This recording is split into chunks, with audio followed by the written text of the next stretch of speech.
আপনারা দেখছেন Bankura TV breaking news. Bankura টিভিতে আপনাদের স্বাগতম।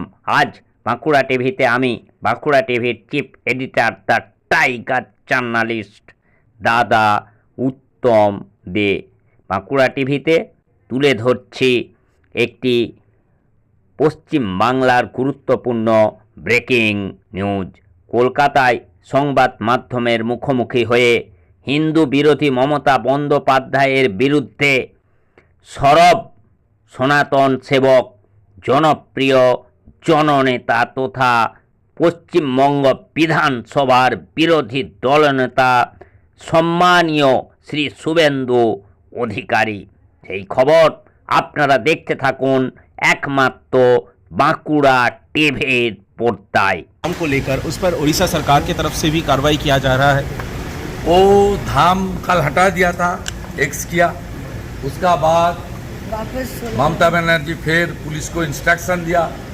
पुलिस ने बोला झूठा, मेरा एक्स झूठा है, नाम तो नहीं लिया, इंगित तो मेरा और था। उसका बाद वो लोग लगाया, उसका भी तस्वीर पुलिस मुझे भेज दिया। किस तरीके से इंसर्ट करके वो फेक प्रोपेगेंडा किया, तो सब लोग का पर्दा फांस हो गया। चारों धाम है, पांचों धाम नहीं है। और मंदिर बनाने के लिए कोई दिक्कत नहीं है, लेकिन वो मंदिर नहीं है, कल्चरल सेंटर है। कल्चरल सेंटर कोई हिंदू का मंदिर नहीं होता। दादा, हरगोविंद दास चंदन दास के परिवार जो है उनका आस्था नहीं है बंगाल पुलिस पर। हाँ, उसका पिटीशन आज हियरिंग हुआ और 15 मई को स्पेशल बेंच को टैग कर दिया। स्पेशल बेंच डिसीजन लेके দিয়ে টাঙ্গিয়ে টুইট করেছে যে আমি ওদের পর্দা ফাঁস করে দিয়েছি। চিটিংবাজি, মমতা ব্যানার্জি একটা চিটিংবাজ আর গোটা পুলিশটাকে চিটিংবাজি পরিণত করেছে। এবং আমি একটু আগে শুনলাম অনেকগুলো মানবাধিকার সংগঠন কোথাবাড়ি এবং মুর্শিদাবাদের ভিকটিমদেরকে নিয়ে স্টেট হিউম্যান রাইটস কমিশনের কাছে এক ধর্না হাইকোর্ট অ্যালাউ করেছে 1টা থেকে 4টা। আমি ওটাতে যোগদান করব। ওরা আমাকে আমন্ত্রণ করেছে, আমি 1টার পরে যাব। এবং মুখ্যমন্ত্রী তো ধুলিয়ান সম্ভবত যাননি, হেলিকপ্টার ছাড়া চলেন না, মাঠে নাকি জল জমে গেছে।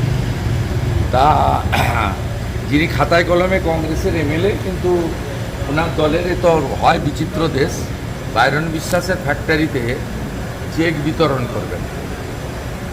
মোট ক্ষতিগ্রস্ত পরিমাণ 900-র উপরে, 40 জনকে জোগাড় করতে পেরেছে পুলিশ প্রশাসন। অনেক চেষ্টা করে গোটা 40 লোককে জোগাড় করেছে, বাকিরা প্রত্যাখ্যান করেছে।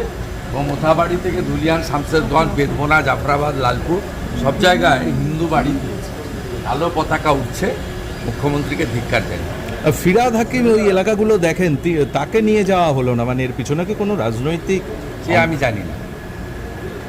জানি না, ফিরাদ হাকিমকে কেন নিয়ে যাননি, কবে নিয়ে যাবেন সেটা আমি বলতে পারবো। মানবাধিকার কমিশনের ভূমিকা কিভাবে দেখেন? গত কয়েক বছর ধরে মানবাধিকার কমিশনের লাস্ট অশোক গাঙ্গুলির ভূমিকা দেখেছিলাম, তারপর থেকে তো মানবাধিকার কমিশন রাজ্যে আছে বলে জানা নেই।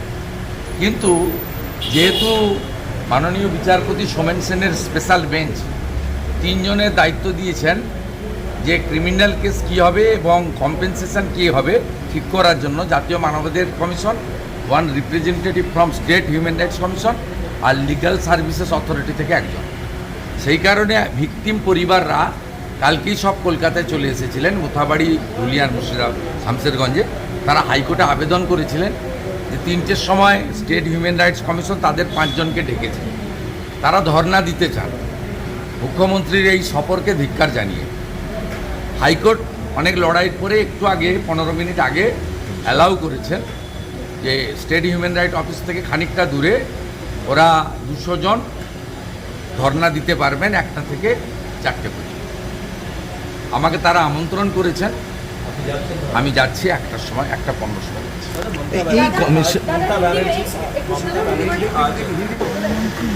उनकी जो प्रोग्राम है वो जो इफेक्टेड एरिया में नहीं है, इफेक्टेड एरिया से बहुत दूर वो कर रहा है।